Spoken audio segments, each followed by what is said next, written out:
নমস্কার বন্ধুরা, welcome to বিজিস kitchen creation. শীত চলে গেছে, কি পিঠে খাবো না তা কি হতে পারে? তো পিঠে তো সবসময় খেতে হবে।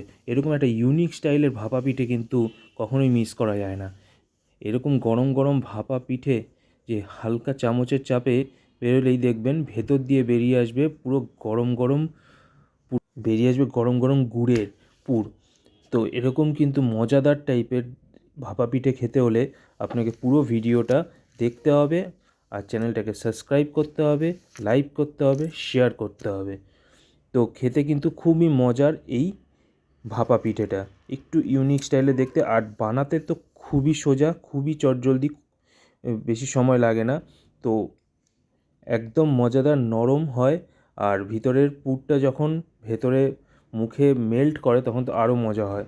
তো আমি চট করে মুখে দিয়ে দিয়েছিলাম, একদম গরম ছিল তাই চোখ দিয়ে জল বেরিয়ে গেছে, আর কিছু বলতে পারিনি।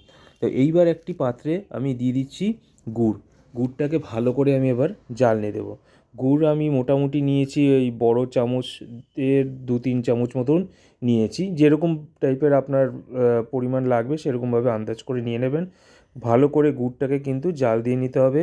মোটা মোটা অনেক সময় বড় বড় দানা থেকে যায়, সে দানাগুলো যাতে না থাকে। এইবার তার মধ্যে আমি দিয়ে দেবো কিছু নারকেল কুড়িয়ে রেখেছিলাম, সেই নারকেল কুড়োনোটাকে ভালো করে মিক্সড করে নেব।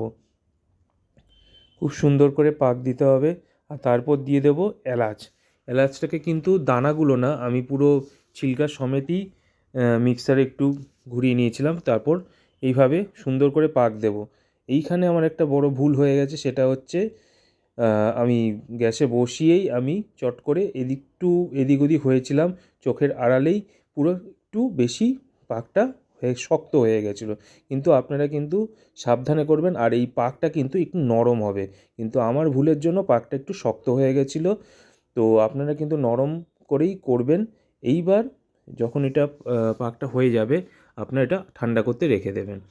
এইবার আরেকটি পাত্রে এরকমভাবে একটু জল নিয়ে নেবেন অল্প চিনি, আর নিয়ে নেবেন অল্প নুন দিয়ে, এই জলটা যখন একটু হালকা উষ্ণ গরম হয়ে আসবে তখন এর মধ্যে আমি দিয়ে দেবো চালের গুঁড়ো মোটামুটি আমি এখানে দিয়েছি 1 কাপ না 1.5 কাপ মতন দিয়েছি।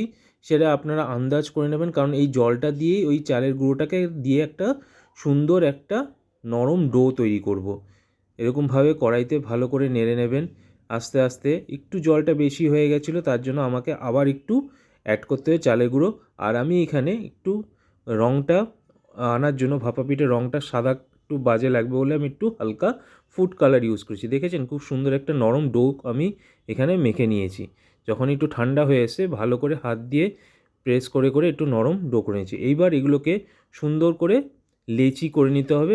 আপনার লেচির মানে সাইজটা অনেকটা হবে ওই লুচির যেরকম সাইজে হয় লেচি, ওরকম লেচি কেটে নিতে হবে।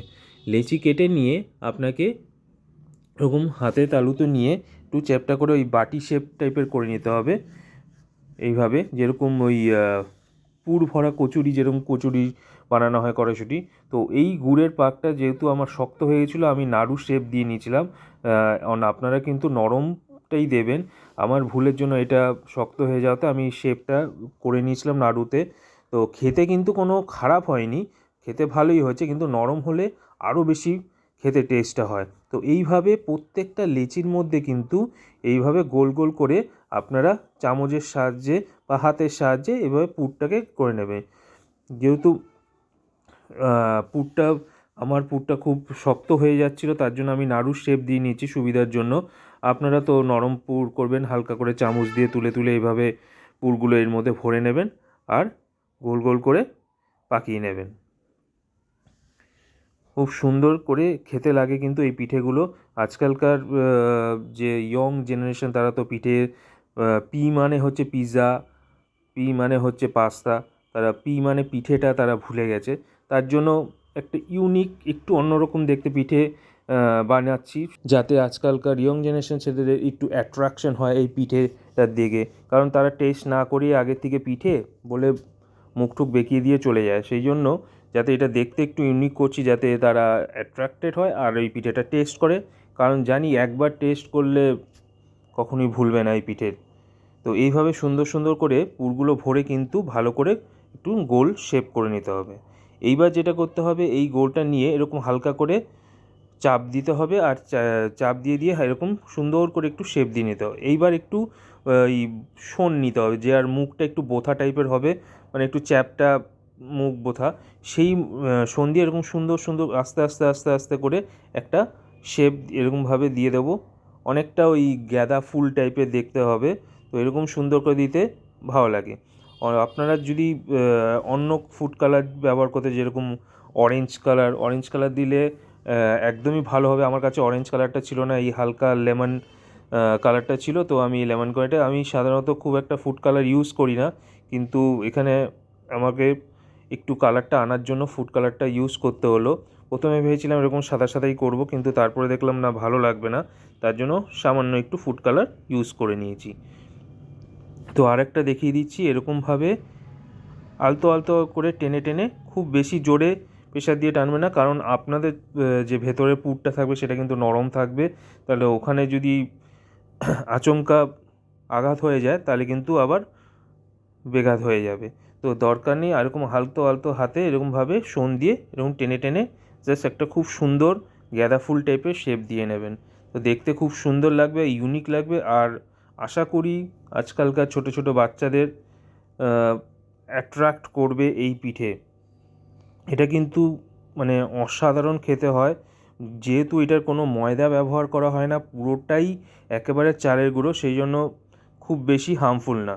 তো এরকম ছিদ্রওয়ালা পাত্র তো সব বাড়িতেই থাকে, তো এরকম একটা বড় হাঁড়ি নিয়ে নেবেন, হাঁড়িতে ভেতরে জলটা যখন ফুটে আসবে তখন এই ছিদ্রওয়ালা পাত্রটার মধ্যে একটু হালকা সামান্য একটু তেল জাস্ট মানে ব্রাশ করে নেবেন, যাতে নিচে না লেগে যায়, করে এরকমভাবে দিয়ে হালকা করে উপর দিয়ে ঢাকা দিবেন। এবার ঢাকাটা মেন ব্যাপার, ঢাকাটা এমন একটা ঢাকা দিতে হবে যাতে কোনো ভেপার না বেরোয়।